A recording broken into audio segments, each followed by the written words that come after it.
Waka waka, welcome back. Okay, so today I'm going to be talking about anti-arguments. So an anti-argument, which is just what I called,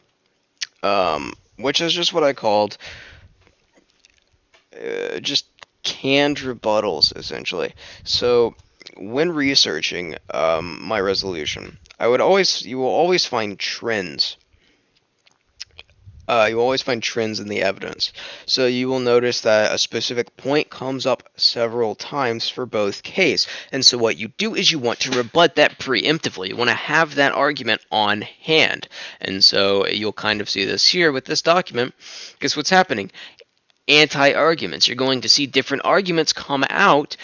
And what you want to do is you want to have the ability to just have a pre-written rebuttal just immediately.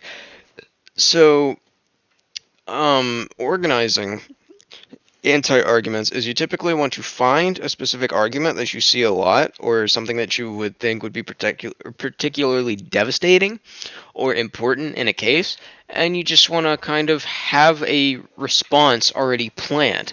And so the way you do this is by, well, ding ding researching.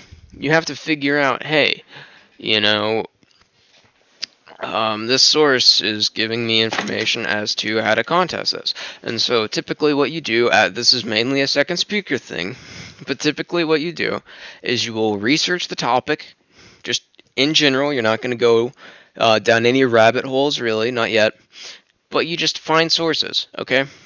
You find quotes from these sources, you find important information, copy paste it into a document, source it, and just keep going. And so what's going to happen is as you read it, if you have a good memory, as you read it, you will know exactly when to pull it out, and you will know where to find it. And so that way you can just constantly quote it in a rebuttal. If you have quotes, that makes you look so much more prepared. It makes you seem as if you know more about the argument, because having the ability to contest evidence with evidence is much better than just saying because I said so. So make sure that you do this. Anti-arguments are very, very important.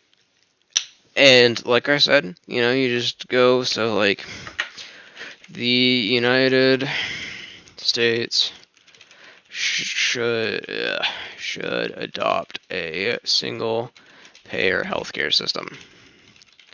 Okay, what I'm going to do is I'm going to go into the very, very first website that I see.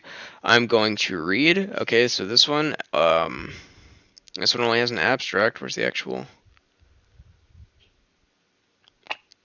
This one you probably have to buy. But even then, you look at the abstract.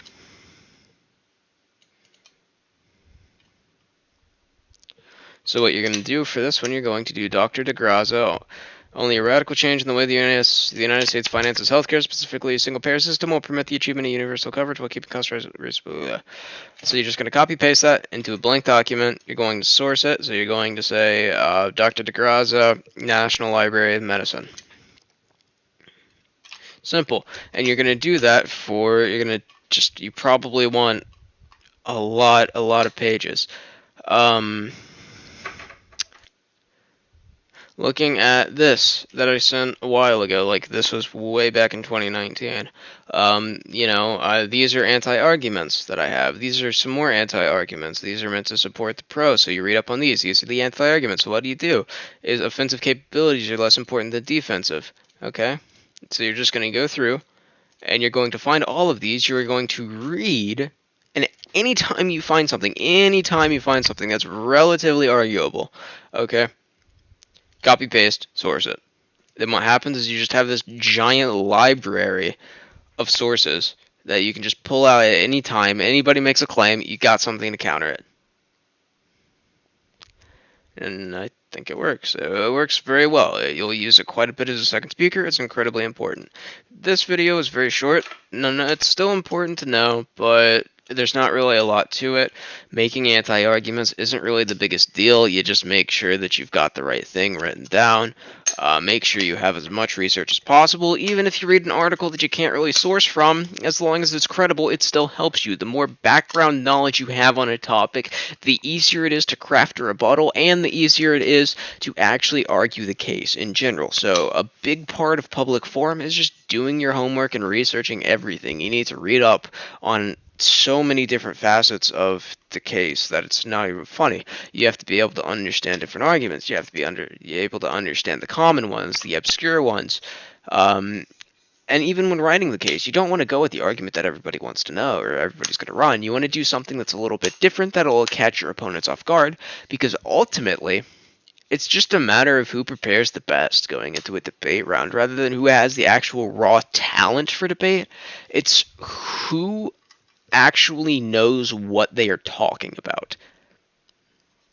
And so that's going to be it for this one. Very short, very short.